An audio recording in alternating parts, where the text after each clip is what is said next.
It's boy Narcos, boy 94. Get Malik back here with another debate. It's been a while, a couple weeks since we've done a debate, but it's back for the first time and forever on a new stream that we finally figured out what to use because they canceled Hangouts. My two guests, usual, we're always here. I'll let you guys plug in yourself, and then we'll get into the topic. We'll start with Kyron, and then we'll go to Conrad. It's your boy Kyron Chase, and it's good to be back. We haven't done one of these in almost, a month, is it? I'm ready to get this debate started. Conrad Cushman from Everything Pro Wrestling. Rest in peace to Google Hangouts. You guys know where you can find me and everything else. Let's get ready to talk about some pro wrestling. I still don't know why they canceled that stuff, man. I don't know if it was the connection or stuff that was going bad with it or anything around. Honestly, a few times I used to actually like this more than Google Hangouts. I did too, so. We're all on the screen at the same time, and it doesn't, feel weird when we talk over each other. Yeah, it feels like kind of right. I don't know. But it was having that Google Hangouts thing was having that issues, man, with the sound and stuff, man. I don't know if they were just getting a lot of complaints or something. I don't know. But so this is the debate we're doing today. Top 10 biggest superstar attractions of all time. We're talking about superstars who draw the most money, popularity, all of the above when it comes to it. And I'm just gonna make the list right here on the thing so we keep track of it. Because I don't have that pen and paper today, so it'll be easier to do it like this way. So I'm gonna go since we're talking about top 10. As I said, we all have to agree on what the top 10 is. So I'm gonna throw out a name first, and then you guys can throw. I'll let you two throw out a name. So we're talking about the big superstar attraction. So first thing I'm throwing out definitely got to be Stone Cold Steve Austin. Got to be on the list. Obvious. I mean, no one made Vince McMahon more money than Stone Cold in the Attitude Era. Austin clearly has to be on this list. Me, I don't know how you guys feel about it, but I've got no argument about Stone Cold. To me, the most popular superstar ever. That's just my opinion. Mm-hmm. I say he's the most popular superstar of all time. Yep. I don't know about pop. See, it's tough because Stone Cold was in a different world than Hulk Hogan, who's probably the next name I'm going to suggest too. But I think Stone Cold Steve Austin made him the most money, like Kyron said. Wrestler was never hotter at any point. Stone Cold moved the needle. So. All right, well, you saw Hogan, so I guess I'll go ahead and put him down. Hulk Hogan. He's going to be on here, too. We're around for those days. I wasn't fortunate enough to be around for the Hulk Hogan era. But Hulk Hogan from, what it was, 80, he won the title in 84, right? From 84 to... yeah, 84 to 80 to 90. So like 90 or something like that, 1991. From those last good runs. Hogan's run never really stopped, to be honest. He always just kind of lingered around. But we're talking about when he was the top guy. Honestly, I would probably go then from 84 to 98. I would say as the face. Well, he wasn't in WWE though, so. Oh, I'm even WCW though. He basically took all of his power from WWE and transferred it over. So it was a continuous face run. That's why I'm like this does matter to an extent with WWE buying it, but. If we're just counting WWE, yeah, he should be on the list. But also, when you take into account at Turner Hill with Bash to the Beach, and then reigniting the wrestling business and becoming but still drawing money. And here's one thing: how many other people do you know when they signed that contract had a parade? That's how you know. Even I don't like Hogan, but I'd be lying if I said he probably wasn't one of the biggest attractions in wrestling history. Most wrestlers can't even get creative control anymore these days, and Hulk Hogan had no matter where he goes to this day, he says, I want creative control. TNA, he had creative control. He had no business having creative control.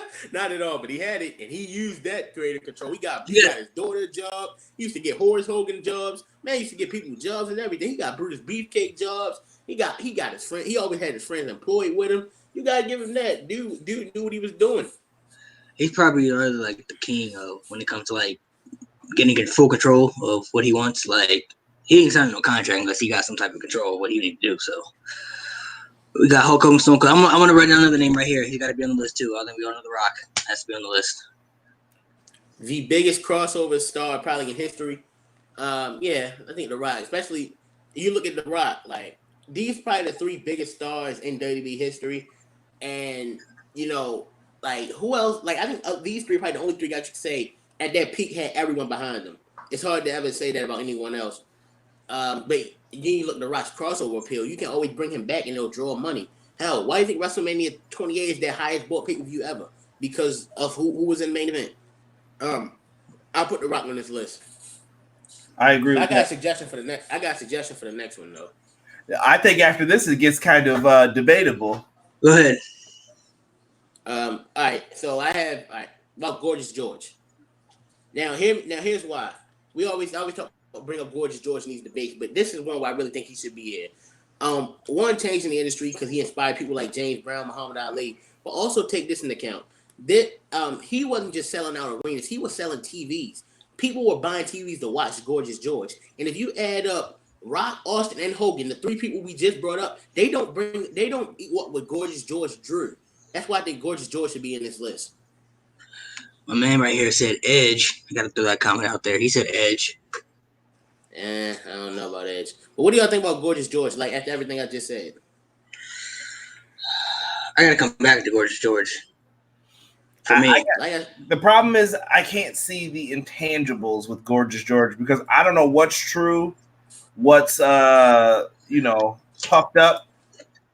I mean, if we talk about Gorgeous George, then we got to talk about Bruno Sammartino. I think Bruno's on here. I think he is too. Yeah, I mean, selling out Madison Square Garden, holding the title for 7 years, something that will never happen again. And then selling out Madison Square Garden, yeah, I think Bruno should be here too. And the guy sold out Madison Square Garden more than any wrestler in history. We got Bruno. All right, I got a name that I think, me personally, I think needs to be on the list too. Andre the Giant. Attractions wise, bro, this man is. Anytime he's on the card, bro, people are gonna go see Andre the Giant, bro. This is tough, man. This is really tough because during the territory days, where Andre went, people were following him during the territory days. He never stayed in one territory very long. So I think Andre you can make a case for Andre, but anywhere he went, bro. Think about it, bro. They brought this man back for WrestleMania 3 because there was only one guy for Hulk Hogan to beat. Were they gonna make him a superstar? And that was Andre the Giant. Vince said, "Look, I know you in pain, Andre. I know you hurting, but I need you, brother, for WrestleMania. I need you." And Andre said, "All right, we're gonna make this happen." Gave Andre the vision of what it's gonna take us to new heights. The wrestling's gonna do big things for us. Look what happened, bro. And then allegedly 93,000 people. Now I always say allegedly because you never know, but 93,000 people were there, and let's be honest, they came to see Hulk versus Andre. And you got to think about the build-up for that match too, bro. That's one of the best WrestleMania build-ups ever, too, man. When you think about WrestleMania build-up, when he ripped the chain off of Hulk Hogan's chest, all that the crucifix, all that stuff they did, bro. I think Andre has to be on the list, man. I mean, when we talk about match-wise, those matches are kind of what they are, but attraction-wise, man, when he's on the card, bro, people are gonna go pay to see him. This guy's a once-in-a-lifetime attraction, man. Man, I think he's a maybe. Yeah, I don't know. I'm on the fence right now. I have to come back to him. Because there's two names I really want to bring up before we really say Andre, because we already got 4 people on the list. There's 2 people I think really should be on the list. Go ahead. All right. Brock Lesnar and John Cena. Oh, please tell me why for which one. All right, let's look at Brock. Brock is one of the last real attractions WWE really has left, especially when he was WWE champion. Every time Brock came back, that's when the ratings really went up, even like a lot of times. And we always got mad at Brock being a part-timer, but whenever Brock showed up for his pay-per-view matches, everyone wanted to see him. They were always big. They always felt big because, and once again, crossover appeal. People that watch him in UFC, they might watch him in WWE as well. That's why I think Brock should be. And with Cena, come on, 15 years on top, made a hell of a lot of money, and even though people might have hated him, they always watched him. That's we always say. People might have hated John Cena. People didn't like him, but they always watched him. There were some people that left. There are people that still watch him regardless. And there are a lot of big money matches that both men had. They made Vince a lot of money off merchandise and then the matches. Once again, I brought up WrestleMania 28 was their biggest bought pay-per-view.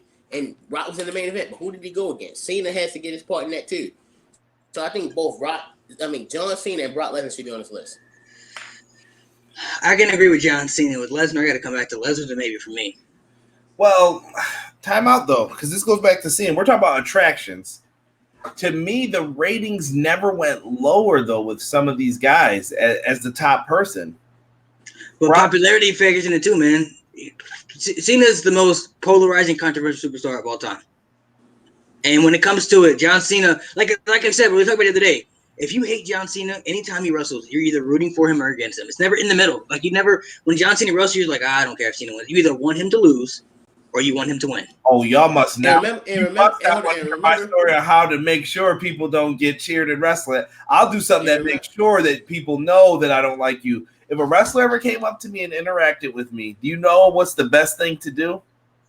What? Turn your back. Don't make a sound. Really? Don't make a noise. If you turn your back to that person, you're not doing anything. And that's something I would have done at certain points to John Cena. I'm not going to lie. I was so tired of the guy. But yet you continue to watch. Exactly. Well, and now that he's gone. Time out. I continue to watch on the false pretense that maybe CM Punk would get pushed.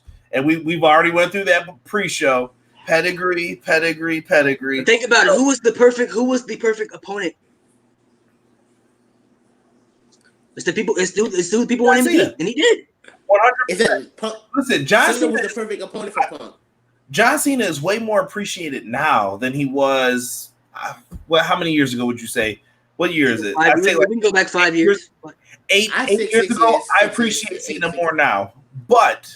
That still comes with the caveat that I did not forget a lot of the stuff he pulled in between that time, beating the Nexus, all the stuff we talked about on the last show. All that stuff still matters. We're talking about drawings and ratings and popularity. When it comes let's say this. John Cena is on the Mount Rushmore of baby faces. It's Hogan, Cena, Rock, and Austin. That's the Mount Rushmore. Malik's right about that, comrade. When it comes to being the top guys of the company, that is easily the Mount Rushmore of WWE. Those are the 4 guys Vince really trusted. And let's be honest, Rock wasn't even on top really much. That much, to be honest. But you know what's the hard part though? Like Cena seems like that extra piece though, because he was somebody who got. How do I want to put this? He got the wrong type of reaction throughout the entire time. When Hogan was on there, Hogan always got cheered. And I get it. They did all the cheesy stuff. It worked back then. But it doesn't matter if you get cheered or booed, though. It doesn't matter. He still draws, bro. But you're not I agree, Malik, and I disagree at the same time. If you're the top babyface, it's better for you to get cheered.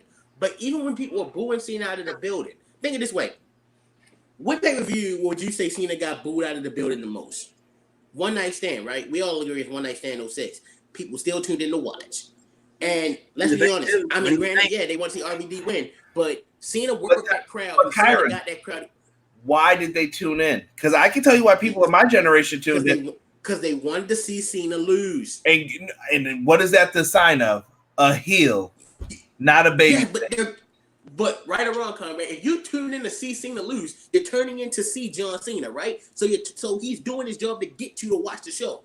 Either way you want to look at it, bro, John Cena is ratings, bro. 15 years on top for a reason, bro. You can say what you want, but he's ratings, man. But I want to show you guys charts like so bad if I can bring up ratings. And if he may not have the ratings as a Stone Cold and Hogan and all them because it's different generations, bro. John Cena and Hulk Hogan are the same babyface. They're the same exact babyface. You gotta take this into account, Conrad. Take this into account.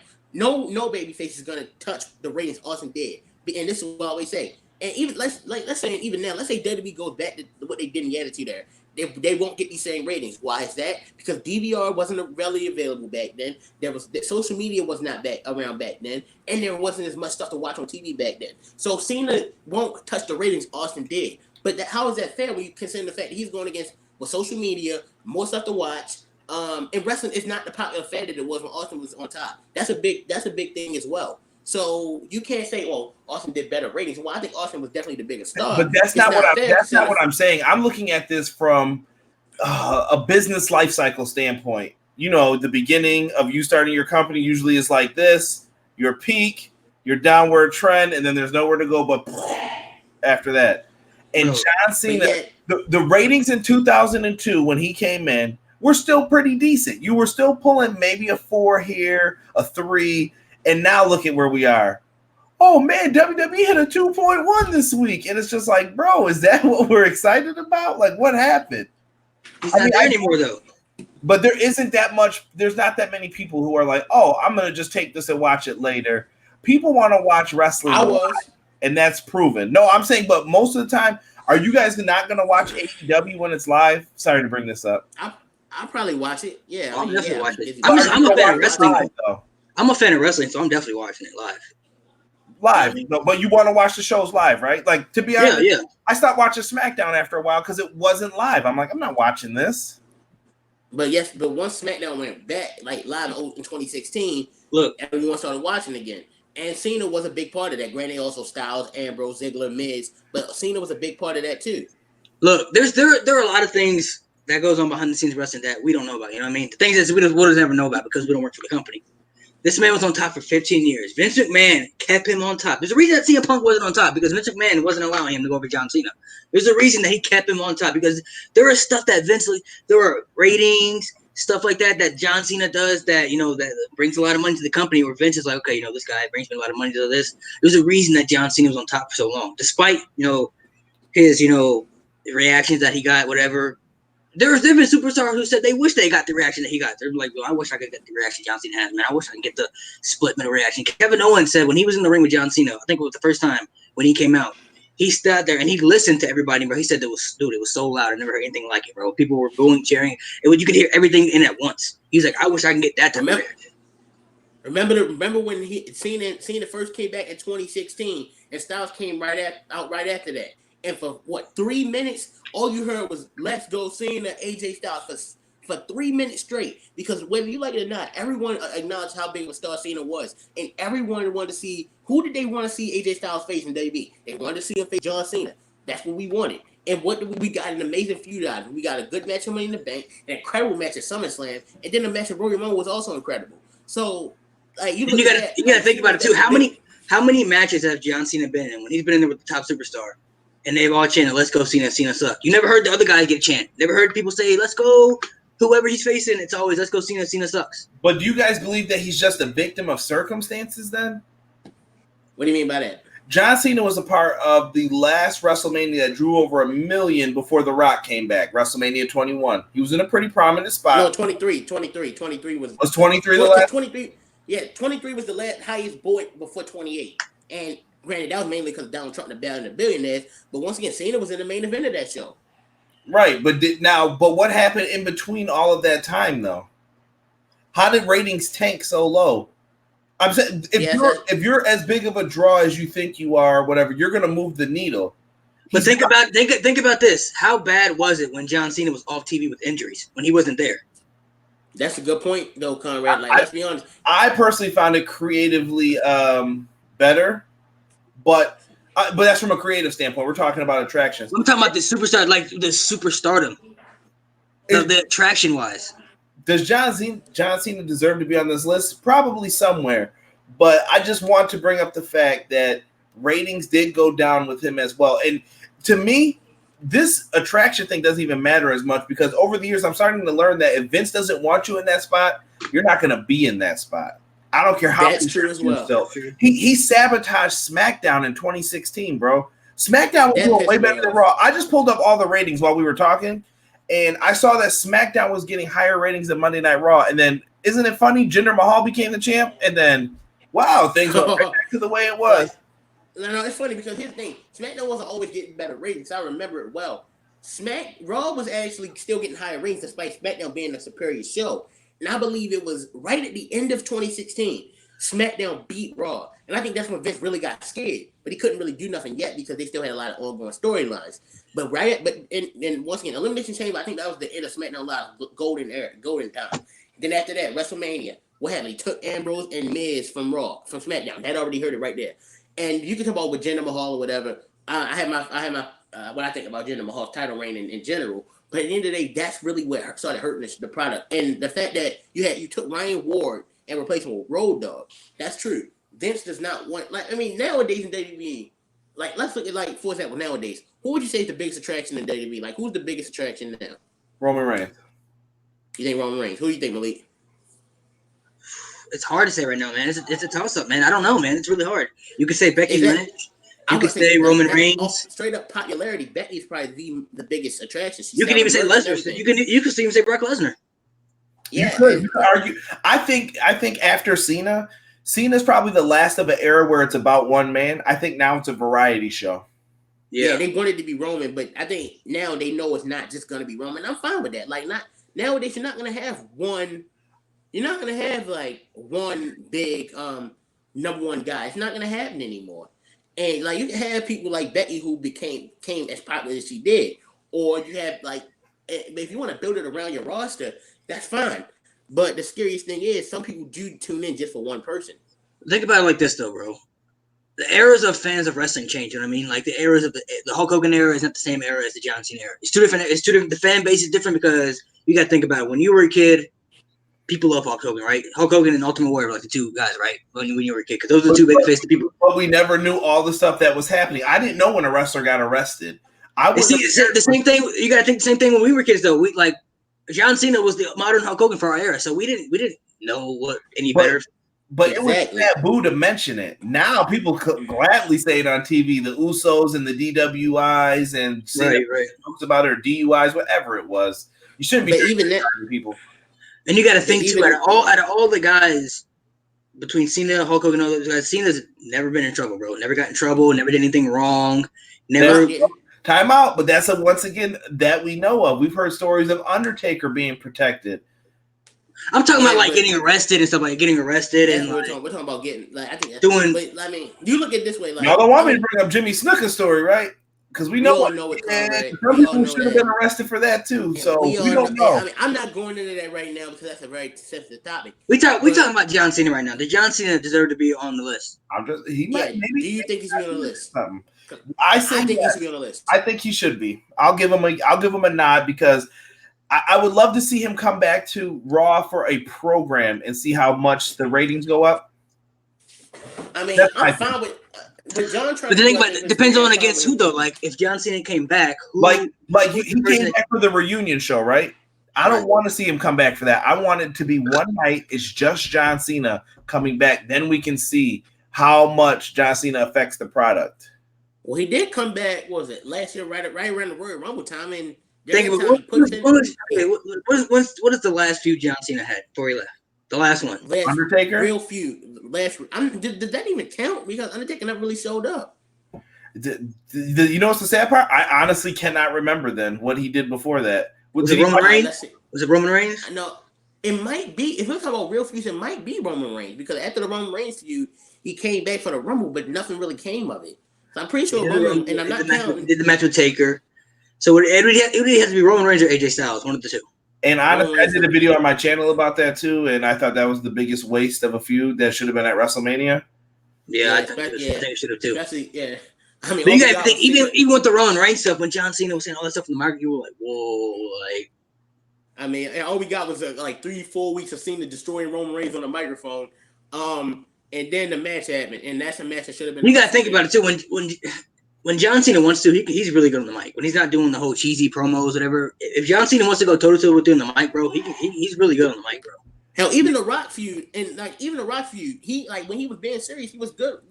And funny thing is, this is where John saved himself. The original plan was WWE didn't want Cena to say anything back to the Rock for a full year, and Cena was like, "You kidding me? I gotta say some stuff back. You know how bad this storyline would be if I actually retaliate?" And we saw what happened. The build-up was great. Like you look at his feuds with the Miz and AJ Styles. Like Cena was going right back and at him with serious stuff, and that's when Cena works on the microphone. Bro, even that mixed tag match that nobody cared about, bro.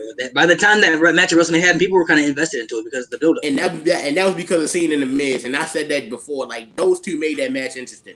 John Cena could have went down as one of the greatest talkers, but they sabotaged him, like you said, with some of those really bad promos, and that will never be forgiven. In my opinion. And the funny thing is, once again, I've seen people like reports that the stuff like they actually had him like scripted to say worse stuff, but he said like I'm not saying this. I got like Cena's good at ad-libbing. So but he also came from the end of an era where you can get away with I'm not saying this. I'm not doing this. See, I told you Triple H ain't the only one who does that. Right up the scripts. John Cena. Well, time out. Because the Dean Ambrose thing tells a perfect story about that, though. Like, Dean Ambrose had no right. He can't. They said you are not allowed to change the script. It was written on the script. He is not allowed to make suggestions or make changes to it. But if John Cena wanted, you know what's happening instantly. Right. And how do he has that stroke. How do you get to that level then? That's what he was asking. Like, I've already been champion, so what level do you want me to get to? I think honestly, me personally, I think it's the relationship you have with Vince. This is how I feel. I feel like if you have I feel like if you don't have a good relationship with him, bro, I feel because you've heard stories about the superstars who had bad relationships with him and stuff like that. And, they end up don't having good stuff happen. But then he has good relationships with good superstars, and it's like you hear good things. But do you feel like Apollo Crews and them even get the chance to talk to Vince? There's too many guys today. You're not going to get the chance to speak to that man. But does he really look at those guys as top guys? Though you got to think though in his mind. My question is that how do you reach for that brass ring? This is getting to the CM Punk realm of things, though. Like, how do you get to the brass ring, then the golden goose, so that you can make those changes? Like, I think now, I think a lot of it too that CM Punk was in the John Cena era. No matter what, dude, Vince McMahon looked at John Cena as he's not putting anybody but John Cena at that time. No Ryback, no CM Punk, no Daniel Bryan. It doesn't matter who it is. If CM Punk was there now, though, he would probably be the top guy now because nobody's there to take that spot. I don't think so. I think CM Punk argued too much if Vince doesn't want someone like that. Shawn Michaels did the same thing, though. You love Shawn Michaels. I think Shawn Michaels knew when to. Shawn would push it, but Shawn knew when to chill out. He was like the kid who would take the foot on the stairs, and he'd be like, "I'm gonna do it." I heard some crazy stories about Shawn Michaels. Right, but Vince is old now. Vince ain't putting up with none of that, and he wasn't as big. Vince was in a position where his back was against the wall. You want Shawn to leave? You can't afford to have that right now. All right, Shawn, I'll do it. Whatever Shawn wanted, that's how Shawn had the leverage. But today, it doesn't work like that. Vince is like, I'm a corporation. All I gotta do is sell some more stock if I want money. Get out of my office talking that foolishness. Boom, close the door. Goodbye. And so it's a completely different world. That's why I don't like it. And John Cena was the one guy, like I told you, he will do anything Vince says. He is the perfect. If you're an owner of a company or a wrestling federation, that's who you want to be on the payroll because he's going to do everything you say. Agreed. So we got 5 guys on the list. We got Cena, Bruno, Rock, Hogan, Austin. I'm gonna throw out another namesake. What about Macho Man, Randy Savage? What do you guys think about that one? I'm gonna let Conrad go first. No, sorry. I think it's a pass. He was always seen as secondary to. You know what? Let me take that back. Let me take that no back real quick because I'm thinking here. The Macho. Let me guess. He was that CM Punk. Huh? He was a CM Punk in the 80s. Yes, exactly. The exact same thing happened to him. But here's how I see it, though. Macho Man wasn't as big as Hogan. So when are we going to say he drew, though? Or when did he have that attraction? Are we just talking about his overall career, I guess, in WWF? Attractions, man. I mean, think about it. People still wear his T-shirts to this day. People still imitate the Macho Man character. Absolutely. That's what made me say pause before I say no, because I'm looking at ratings. See, when I see attraction, I think ratings, money, dollar bill. How many? Let me ask you this: since we're going back, because there's 2 guys in there. What about between Macho Man and Ultimate Warrior? Who would you say was the bigger attraction between the 2? I think the Macho Man's the bigger attraction than Warrior. Okay. So. Macho Man headline B shows. Here's the thing. So go back to the 80s when he was the Intercontinental Champ, when he was fighting Ricky Steamboat. Macho Man Randy Savage headlined the B shows as the Intercontinental Champion. He could go to a secondary town and sell it out. That model didn't work after him anymore. Yeah, Why? But I think the thing, even though I think I like Savage way more than Warrior. Here's where I do look. Well, Warrior was pretty over in his own right. Now, granted, they both were champion for a long time, and I think Savage definitely had the better reign. But yeah, Warrior was the one they chose to be the next guy after Hogan. It just didn't work out. So they chose Warrior to be Hogan at Mania. So.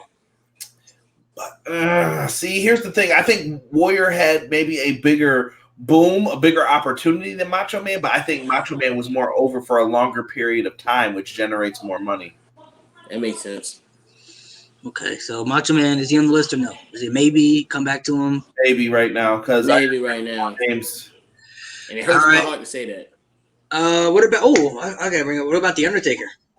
I didn't think about him. Undertaker. I think thinking about it. Let's just think about it for a minute. Greatest character of all time. You guys agree? Greatest wrestling character of all time. Yes. The man has been able to reinvent himself from going to the Dead Man. Then he went to Ministry of Darkness, American Badass, then back to the Dead Man, and managed to stay relevant for over the years. He's pretty much since WrestleMania 30. He's always been the main attraction for one of the matches for WrestleMania because the streak. Who's like you're gonna wrestle? 30, I say since WrestleMania, from 21 to 30 is what you. Yeah, before he lost the streak. You know what I'm saying? All those years are like who's taking, especially when they started acknowledging the streak, like Taker's undefeated WrestleMania. Who's he gonna wrestle this year? You know what I mean? I feel like since WrestleMania 12, he's been an attraction. Like ever since he fought Diesel, he fought Sid, Kane. You just know those opponents. I mean, you can gloss over Ricky or Jimmy Snuka, Jake the Snake. Think about it, bro. They even though he's old now, bro, they brought him back for that tag match, bro. When he popped out in that segment, bro, people was like, they popped, bro. There was a lot of cheers. Oh, I wrote on Twitter, all is forgiven with that bad match with Goldberg. When he just showed up, I was like, yep, I'm in. Cool. Yeah, think about it. Undertaker's been a big attraction over the years, man. So I mean, I think he got to be considered. Yeah. The only problem the Undertaker is that none of his world title reigns really were much. But when you look at like you said, the longevity of his character and the street matches at times being bigger than the world title matches, I think the Undertaker might be able to make this list. I do too. I think he does make this list. He's one of the key reasons to order WrestleMania for all those years, whether it be to see the streak end, to see the streak continue on. If we're gonna do that both sides of the coin thing, I think it applies for Undertaker too. Yeah, I think Undertaker has been on the list. You got like you said, when you think about WrestleMania, there's been years where I felt like look at WrestleMania 27. The streak match was bigger than the main event match. I was more invested to that match than I was with Miz versus John Cena. You know what I'm saying? Oh, without a doubt. Or 26 when him and Shawn took center stage in the main event. Career versus streak, like that's epic, bro. That's epic stuff. You know what I'm saying? I got one, Malik. Good. Well, before I go, do we all agree Undertaker's on the list? Yeah. Yes. Okay, I'm surprised you didn't bring this up, Malik. You don't want to say you think he's the greatest of all time, Ric Flair. I was bringing him up next. So Ric Flair, what do you guys think about Ric Flair?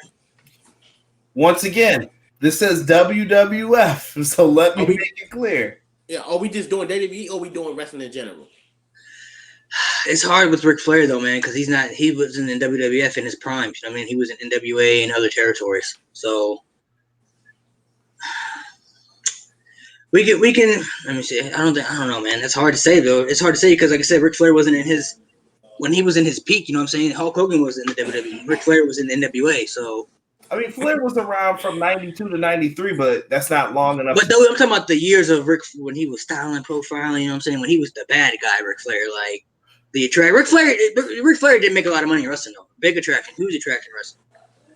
You gotta think people to this day, bro. You have rappers making songs about this guy to this day that aren't even from his generation, bro. That want to be like Ric Flair, that dress like because Ric Flair brings the swag and all that stuff. You know what I mean? Ric Flair, and you gotta think, bro. When Ric Flair retired, bro. WrestleMania 8 was a big attraction though, because people thought we were gonna finally get the two biggest people of all time to fight, Hulk Hogan versus Ric Flair. Flair sold some pay-per-view buys for that show. Even though you gotta think about it. When he retired, bro, he had the biggest retirement ceremony you ever seen, man, in wrestling history. He had everybody there when he retired, bro. Everybody came out from his past, the new generation. You had Vince come out, Undertaker come out. You had everybody out there. Like the entire roster was on stage to salute this man. So I mean, as far as wrestling attraction, as far as being obviously WWE, I don't think you can count him as a WWE attraction, but as a wrestling attraction, I think he does have to be on the list as far as a wrestling attraction overall. I think if we're not just counting WWE, if we're counting all of wrestling, yes, Ric Flair is on the list. Same thing he just said. If it's all of wrestling, then yes. What about Sting? I don't see Sting as a big attraction. You said what, Conrad? I don't see Sting as a big enough attraction. Don't forget though, when he went to the Crow gimmick, outside of Austin, he was selling more merch than anyone around that time. He was. He had his time period. But the problem with Sting is when I look at his overall embodiment of work, Sting was always someone who you could pass over for someone else if you had them. Like Hogan came in, Sting went to the U.S. title picture. He was out of the world title picture. You get someone else, Sting's out. Sting came to WWE, he's losing. Sting was always too giving. I don't know. I don't think Sting's a big enough draw. One of the best baby faces WCW ever had, though. What about Shawn Michaels? Nah, I don't even think Shawn can make the list. No, I think Shawn was on top during. All right. I'm gonna get on a little rant here too on my little pedestal. Seth Rollins and Kofi Kingston. I've heard this, and I'm gonna say the same thing about Shawn and Brett. You cannot blame them for the circumstances that they were given. Some things are not your fault, no matter what happens. Malik, you could be the man of the house tomorrow, right? And let's just say we hit a recession. How is that your fault that all of a sudden things cost more? You can't do nothing with it. You're still making the same amount of money that you were always making, and you may be the man at your job, whatever it may be. You may be president of a company or whatever, but you can't change the factors out on the outside. And if WCW's on top and they're taking people from you and they're beating you down with the ratings, giving away your stuff, what are you going to do about it? You don't have any say, any choice. And by that point, it got away too far from WWE that they had to climb up a ladder to figure out how to do it. And Shawn was part of that process, because if Shawn left, it could have been the final stake in the heart for them. So what about Bret? So if Shawn's on the list and Bret Hart's on the list, right? I don't think either of them make it. Okay. If same goes for he ain't on it either. And he got dealt a bad hand, to be fair. Well, That's what fair, about Goldberg? Attraction wise, that's a good one. You know what he did? I'll say a good thing first. He did get a lot of people to flip over when he wrestled Hulk Hogan in the Georgia Dome. WCW won that night because they put that match on Nitro. Foolishly followed up by Goldberg versus Kurt Hennig at Bash at the Beach. Let me just add that in there too. But Goldberg was a star, man. He got people to change the channel. I mean, I think Goldberg, we know he wasn't the best wrestler. He wasn't the best talker. But when they highlight his strength and didn't really they highlighted his strength and they hid his weaknesses very well, to the point where he was one of the biggest stars and he was an attraction. Yes. And like we said, with the Georgia and beating Hogan in the Georgia Dome, even though I still think it was a mistake putting that on free TV, you could have made more money on the pay-per-view. But yeah, I think Goldberg was definitely one of the last attractions WCW really had. What a knee bar, bro. What a knee bar. We're not talking about that piece of shit. I don't got to come back for Goldberg for me. That's a maybe for me. Depending on who else we got. What about Chris Jericho? We can throw him out there too.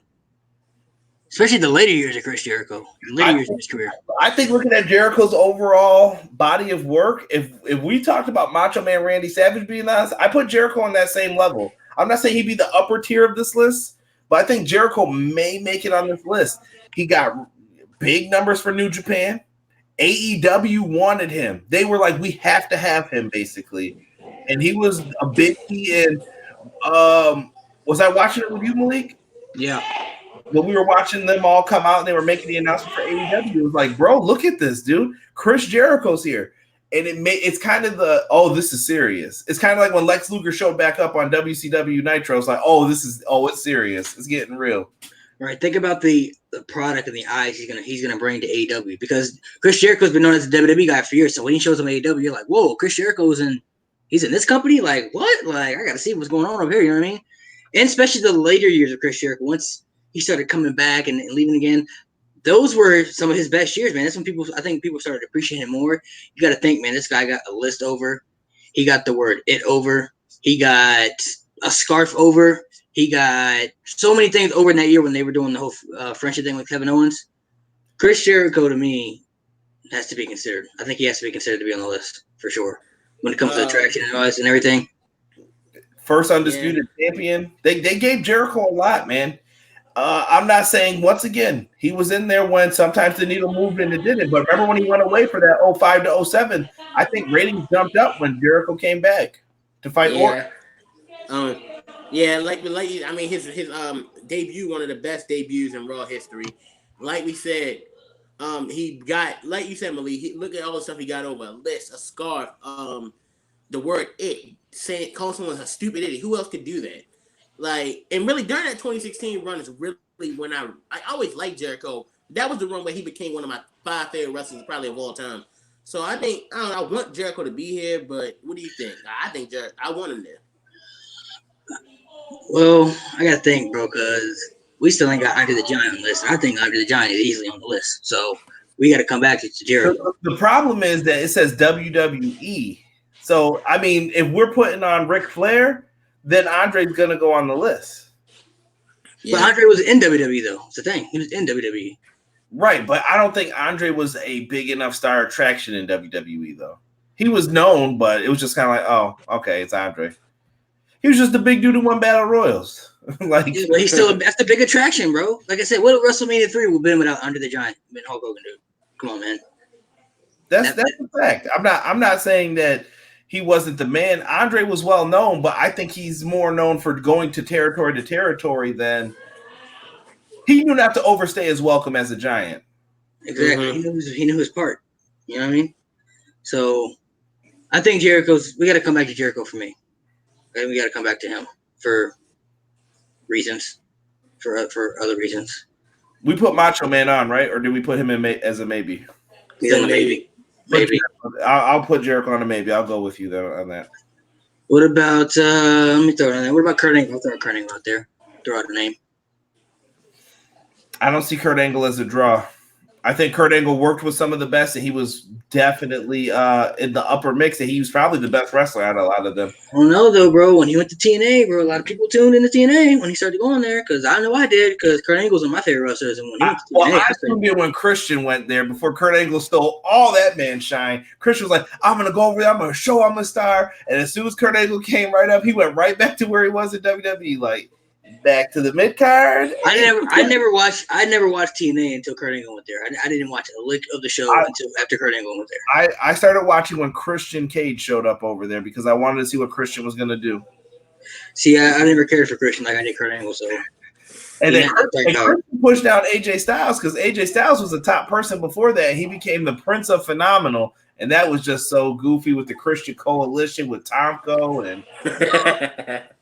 That's right how I started watching it. Yep.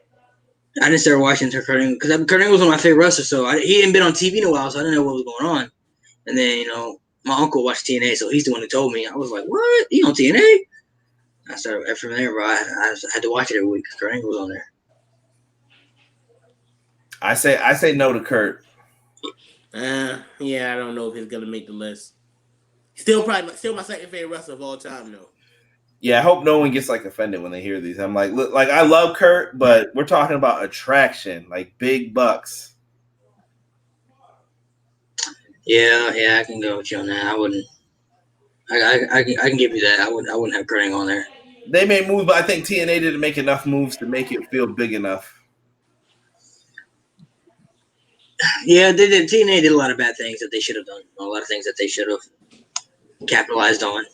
Or, could have, took the opportunity for. Throw some names up there. What do you guys got any names? Oh my Lord, I'm trying to think of anyone who haven't. What about Dusty Rhodes? I'll throw his name. He's gotta be mentioned. The American Dream, Dusty Rhodes. It's a little out of my element to say something about Dusty, but I'll say that he was good, but I'm gonna pass on Dusty. I don't know how big of a draw he was. He fell out houses and everything else. But that's lack of knowledge, so I'm going to be honest on that. Yeah, I don't know if Dusty's on the list either. Talk out of us, please. Any other? You guys want to throw out a name? It's not funny. You always eating stuff. We said. Yeah, eating stuff that I bought. I'm trying to think of who else. Did we miss anyone else from the Attitude Era? I mean, we said Taker, Austin, Rock. Those are the biggest three. I'll put Triple H out there to get your thoughts on it. What do you think of? Is Triple H a top 10 draw? He was one of the most hated heels during the Attitude Era, in my opinion. He was the top heel. Yeah, I don't know if I put Batista. I don't know if I put not Batista, but Triple H in there. I was going to throw out Mick Foley. What do you think about Mick Foley? Foley's a hard no for me. Foley's like Angle. He was in that, like, he wasn't the top one or two guy. He was kind of like in the middle, but he could work with anybody and make you look good. Right. Okay, let's talk about Batista for a second then, because let's think about it. When Batista won the world title at WrestleMania, he was a big draw for, I'd say probably to like 07, maybe 08 too. Even afterwards, even afterwards when he's coming back and stuff like that.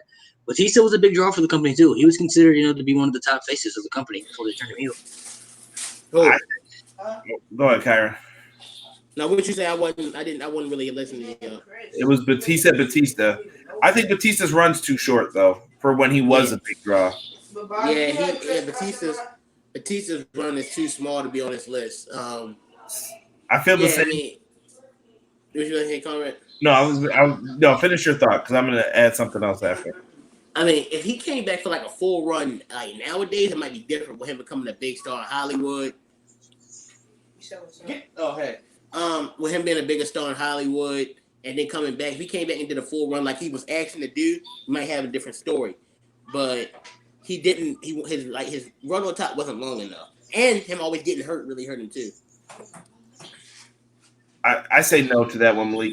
The next name I would throw out then is Edge because Edge had a longer run, but is Edge deserving of being on here? Okay, so let me ask you this: who would you consider to be the bigger star? Like, if you had to take one of these two, would you take Edge or Randy Orton? Edge, better in the ring, better on the mic. I'm definitely taking Randy Orton. Edge is a better wrestler, and he's better on the mic than Orton. Not a better wrestler, but better on the mic. Yeah, definitely a better wrestler. We're taking the entire career. Yeah, like the package. Like you had to take the one guy from the start of their career until whenever they decided to retire or whatever. I'm more of an Orton guy, but I'm taking Randy Orton. This could be thinking this way. Edge was more innovative. He was definitely better on the mic, and if we're looking at like a resume and accomplishments. Yeah, I would rather watch an Edge match than Randy Orton match because Orton can be very boring. And that's a big thing. I mean, we've seen it a lot. Orton, when he's in control of a match, can be really, really slow and boring. Now, being a methodical wrestler can work, but like I said, Edge is more innovative with TLC. Edge is a 10-time tag team champion. Go ahead and get one. I said one. Edge is a 10-time tag team champion. He won the Intercontinental title. What was it? Like 5 times was it? I don't remember off the top of my head. Innovative TLC. Edge can definitely be on this list. I don't know about Edge though. Edge is tough. I threw his name out there for this. I personally think that I would take Orton over him. Maybe it's because I hate Edge. I think Orton's a bigger star than Edge. My point was Edge drew ratings though with that live sex celebration. Edge did draw the ratings for that. That's because, come on, people want to see Lita. Anybody tuning in to see Edge.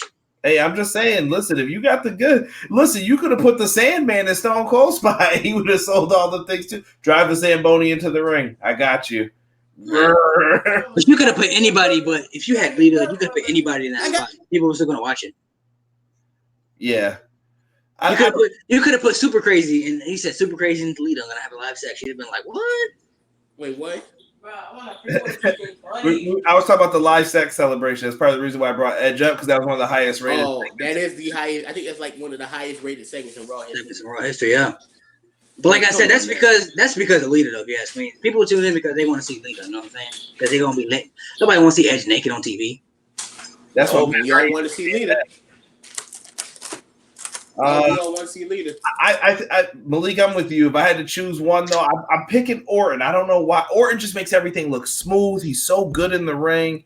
Exactly. I like Edge. I just think Edge took a long time to get to where I think he should have been years before. You know what I mean? Right. Like those years between 2002 till when did he turn heel? 2004? Like 04 is when he turned heel. That's like the peak of Edge to me. Like you got to think Edge really didn't have a character between 02 and 03. He was just the guy who put on good matches and was thrown into certain cards. He had a character, but he was still portraying the I just left Christian kind of character, and it wasn't. You got to think. Randy Orton came in. He was the Legend Killer. After the Legend Killer, he went to the Viper.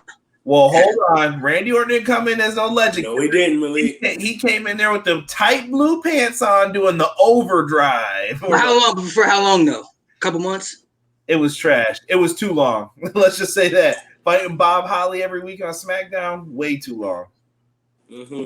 He came in for a couple months, but nobody ever remembers. Nobody ever will remember those because he got injured. And he started doing those stupid RNN updates about his shoulder surgery. You got and then when he came back, he became the Intercontinental champion. So like I said, nobody's gonna remember that because he was blessed with the the gifts of the Hunter, the Hearst, and the Helmsley. No, you gotta do it right, Conrad. The Hunter, the Hearst, and the Helmsley. Yeah. But once again, if you put Mark Jindrak in that spot, he'd probably still be in wrestling today too. Remember, he was really supposed to be in Batista's spot. He was really supposed to be in Evolution, yeah. Yep. The original spot. You I don't know. imagine- Orton just has that. He has. I don't know, bro. He just has that superstardom to me, like that look. You know what I mean? Like when you're looking at those guys. Like to me, I don't know. When you're looking at Evolution, look at those guys. Batista was the muscle, but Orton was like. I thought Orton was gonna be like this. Is gonna be. And the crazy part is, dude, I know you guys have women who are around sometimes when you're watching wrestling. Sex sells with women too, man. I know who the chicks are into just by listening to them. Girls love the Usos today, Roman Reigns. One of my old, she was technically a coworker of mine. She loved Randy Orton. Loved the dude. So that stuff sells. Girls love John Cena too. You can't. I'm not gonna front about any of this stuff. No, you're right. I used to go to school with people. I used to go to school with the girl who she had a poster of her Randy Orton in her. She didn't watch wrestling at all. She just liked the way this guy looked. I was like, "Do you even watch?" I was like, because I thought she was a fan. So me being a fan, I went up to her. I was like, "Oh, she's a fan. Let me talk to her."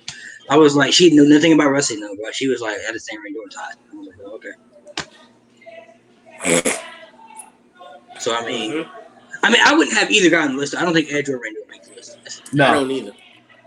Orton, they fell with Orton when they rushed his world title win, and everything like that. They had something with Orton, but they rushed his world title win. Doesn't get the belt back on the Triple H, and then they got it right with Batista. So they killed Orton's chance of ever becoming like a big baby face.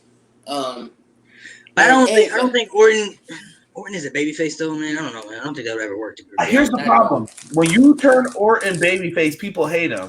But when you turn Orton heel, people love him.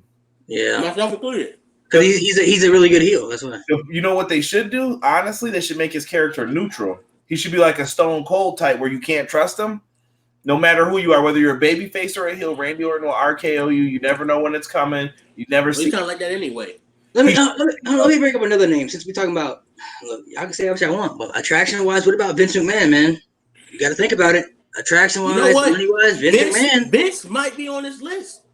Think about it, bro. When Vince McMahon's on TV, bro, you watch it, bro. Can I call out the fans for a second? I may lose subscribers for saying this, but all wrestling fans who talk that mess about I hate Monday Night Raw, I ain't watching Monday Night Raw. The moment they hear that chance, no chance, that's all I see is this, and I'm like, exactly, bro, exactly, bro. When I was at the last Raw where Vince came out. And as soon as he came out, people were like, "Oh, it's Vince!" People were cheering, standing up. I was like, "Oh, I thought y'all hated Vince. What's going on?" Here's the thing: OTR Central said it best. You can argue whether Ryan and Austin were really franchise guys, but Vince was the guy because every storyline was revolving around him. He was the main villain during the Attitude Era. You watched Raw every week. Yeah, you watched see Stone Cold, but you watched to see him get who? You watched to see him feud with who? And think about that. Vince McMahon probably would go down as the best. Every time Vince did something so powerful, you're just like, "Oh, I hate Vince so much." Because he would fire people, or he would be like, "You're never getting a world title shot again." You'd be like, "Oh my God, this guy's holding this guy back." It's like how it'd be like actually on TV. You know what I'm saying? So, and you got the greatest rivalry of all time, Austin McMahon. Come on, man, that's the greatest. That's the biggest draw. And then you look at like in 2003, you know, the McMahons are way too much over the product in that year. Look at the evil stuff Vince was doing. The stuff with Hogan, which was a good feud up until WrestleMania. After that, then you had the stuff with Stephanie, and I was at No Mercy when he choked out with that pipe. That shit. Then you got the feud with the Undertaker that led to the Buried Alive match. Like Vince, even I don't agree with the McMahon because all four of them were way too much on TV in 2003. Vince, even in 2003, you look at like. 2004 was probably that year Vince cooled down. He wasn't really doing much.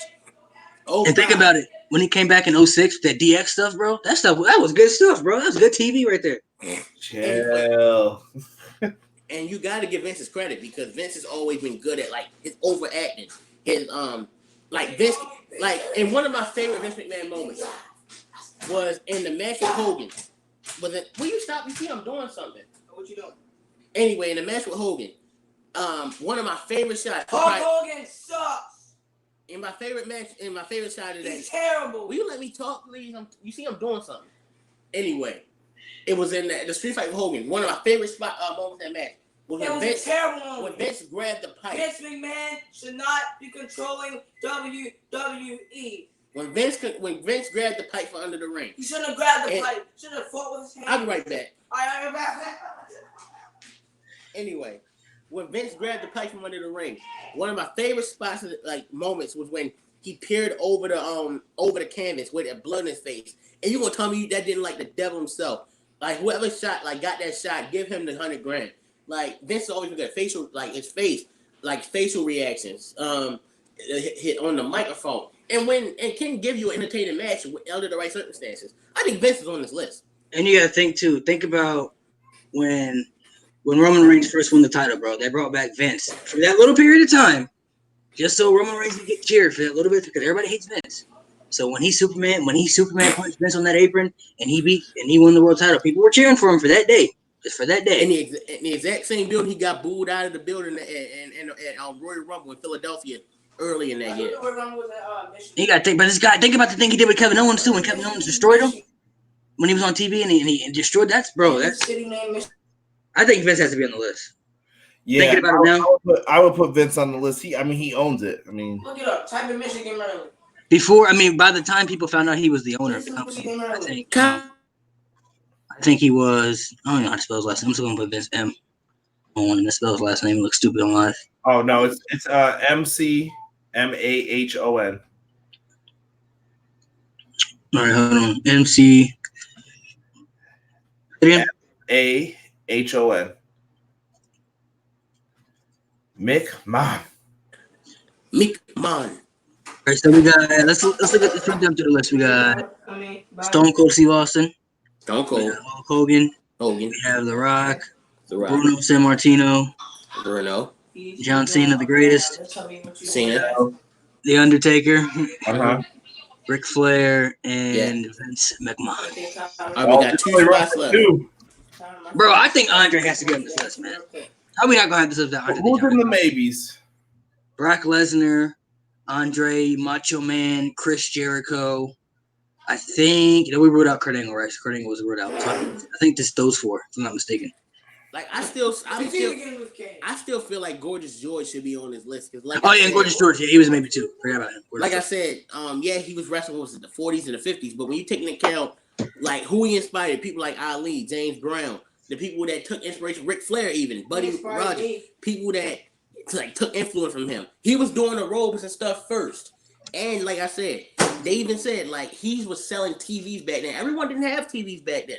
But people bought TVs to watch Gorgeous George. And like I said, if you add up what Hogan, Austin, and Rock made, it doesn't equal what Gorgeous George made. Now, granted, different time periods and everything, but that does matter. When you make that type of money, I think Gorgeous George should be on this list.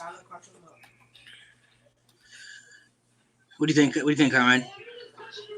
Man, I just don't like putting people on when I don't know enough about were they really draws or was he selling out high school or what? I'm trying to look it up right now on Gorgeous George, see if I can find something. I mean, I know about the influence with Muhammad Ali and, James Brown and stuff like that. I know about that stuff for sure. Because, like I told you, when I see the topic of what this is called, the biggest attractions, I think drawing money is a huge thing on there. That's what I'm saying, bro. We're really going to have Andre the Giant on this list. Like, he doesn't belong on this list. Oh, Andre's one of my 2, I think, for me. But I think it might go to Andre and Jericho. Well, let's see. Let's run through the babies. So we had Gorgeous George. We had Jericho, Andre, Lesnar, and there was one more. And Macho Man. Macho Man, Randy Savage. Would you have Macho Man on this list, yes or no? I think influence, and you taking a Slim Jim commercial, he made money outside of wrestling. But I don't know. I mean, he's never that top guy that got that opportunity to really be that. I mean, I want Savage to be on this list, but I don't know. I think the same with Jericho too. Like Jericho and Macho Man are in the same boat to me. Like, okay, who would you between the 2? Let's pick between Jericho and Macho Man. Who are we going with? I can't do that. I don't know between Jericho and Randy Savage, it can go either way. Like they both make influence. When you take into account Jericho had longer down years, but Macho Man didn't have as long of a career as Jericho either. And here's the thing why I will say Jericho. Even I think Jericho because of this. Jericho has reinvented himself so many times and has never really gone stale. He signed with WWE in 1999, which is 20 years ago. He went through different characters and away the stuff when he came back. Like every time he comes back, he doesn't have to stay fresh. Even though Jericho's not signed with WWE anymore, signed with AEW. That was the first sign that AEW made where I was like, oh snap, this is serious. So I didn't think they were gonna get Jericho, but they got Jericho. I'm like, okay, like all right, they're trying. And Jericho was that first name AEW got. So I think, and then you take him going to New Japan and stuff with Omega. I think Jericho, yeah, I would say he's a bigger draw than Savage. I think over the amount of time, by the time Jericho hangs him up, I think Jericho will be a bigger draw than Macho Man too. Yeah, so we can rule out Macho Man. So now we have Gorgeous George, Lesnar, Andre, and Jericho. How many spots we got left on the list? We got 2. So we got to eliminate 2. Top 10, like superstars that made a lot of money. So let's talk about Jericho then. Did Jericho make the list? Yes or no? You said what? Did Jericho make the list? Yes or no? Maybe. I think we should move on to the next round. Like see who else before we officially put him on the list. What about Brock Lesnar? I don't think so anymore. I have to really think about it. Even though Lesnar's in it. I think if this was a UFC list, Brock Lesnar would be in my top 10, but this ain't a UFC list. Yeah, not anymore. All right, we ruled out Lesnar. Andre the Giant. Yes. Yeah, I'll put Andre the Giant on the list. Because Ric Flair's on here. If Rick wasn't on, then Andre would be on. All right, so who do we have left? We have Jericho, Gorgeous George, and Macho Man, Randy Savage. No, we ruled out Macho Man. So it's between Gorgeous George and Chris Jericho. We ruled out Macho Man.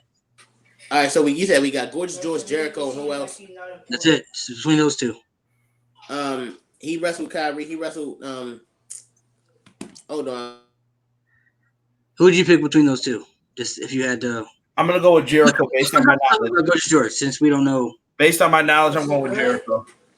I guess I'll give Jericho the no. Even though I really think, like, if you really look up, like, what Gorgeous George was doing and his influence, you understand why I was trying to get Gorgeous George on the list. And I'm not trying to deny that point. I'm just saying I would need lots and lots of research. Maybe once that movie comes out about him that they got coming out, I'll believe it more. Any other names? What about CM Punk? You guys want to talk about CM Punk? No. No, he's not going to be on this list. His run was too short, and he knew when he was getting cut off at the legs before it even got started. Yeah. And besides, we know when it comes to CM Punk, we got to wait for Conrad. Big, huge podcast that we're all going to be on finna really going on about CM Punk. Yo, you don't even want it, bro. Bro, I have a breakdown of the podcast interview, and then I have the breakdown of what happened, bro. It's crazy. I get angry when I talk. Where Kool-Aid go? All right, so we have a 10 list. Let's go through. We have Kool-Aid go? Stone Cold Steve Austin. What? Hulk Hogan. Yes. Rock, Brother. Yes. Bruno. John Cena, the greatest. Yes. Stop. Undertaker. Yeah. Ric Flair. I'm drinking this milk. And Andre the Giant. I'm making sugar water. That's not a bad top 10. Y'all glad I came up with Vince. Y'all didn't think about that one. That one that popped up in my head. Oh. Vince. All right. I'm discussing. Vince always pops up in my head, but I'm always like, that's kind of a cop out. But I'm saying, like, I don't think nobody would have threw his name out there. And I'm saying, because once you said Vince, I said, yeah, Vince is on this list. I wasn't even thinking Vince. But that was a small one, Malik, because I wasn't even thinking that one. I think it's a good. I mean, you guys think we got people from different generations, different eras, different time periods. Wait till we do the top 10 worst when we feature Vince Russo. Bro,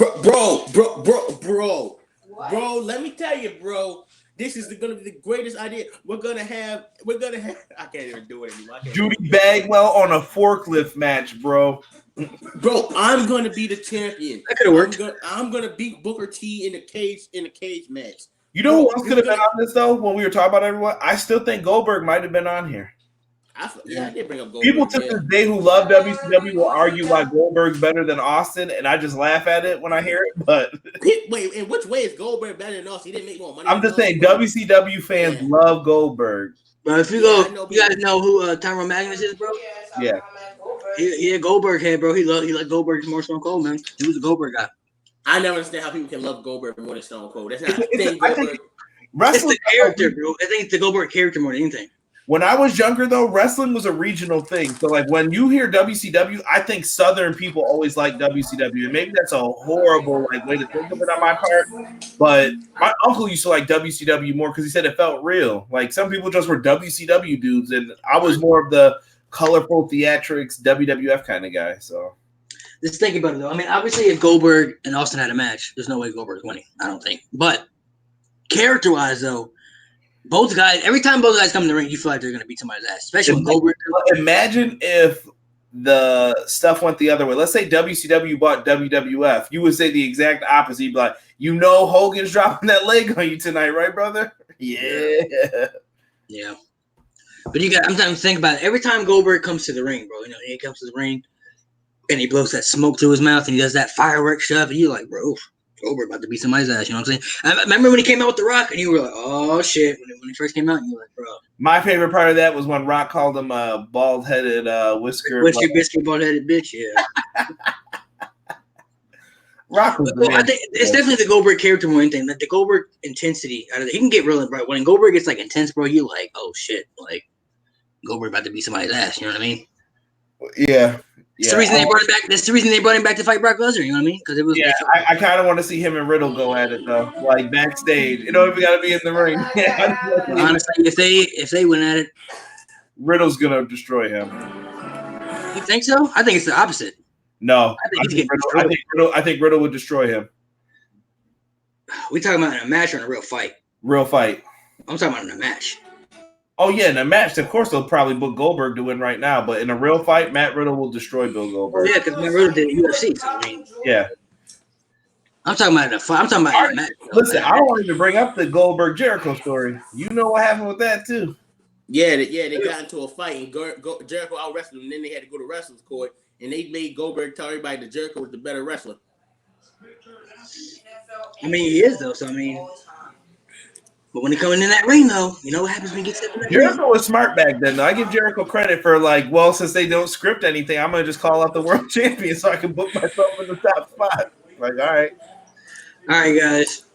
I'm going to let you guys plug in your stuff. Go ahead, Conrad, and then we'll go to Kyron. Conrad Cushman, Everything Pro Wrestling. You guys can find me on Brainbuster Radio every Saturday. Have a YouTube channel as well. We're at about 512 subscribers, always looking for more. So if you guys like wrestling content, please subscribe. Malik, thank you, sir. Follow me on Twitter, SplashBro Kyron, Instagram, SplashBro_Kyron, Tumblr, DeviantArt, Kyron Chase, YouTube account, Kyron Chase. I do videos on wrestling, Sonic the Hedgehog, My Little Pony Adventure with Magic, and I do reactions from time to time. And last week, I actually uploaded my top 10 favorite SummerSlam matches. If anyone wants to check that out. Make sure you guys go subscribe to the channel. Show them some love. Get Conrad subscribers up there. He has a lot of good stuff. Conrad has a lot of good stuff, too. We're out. Peace out.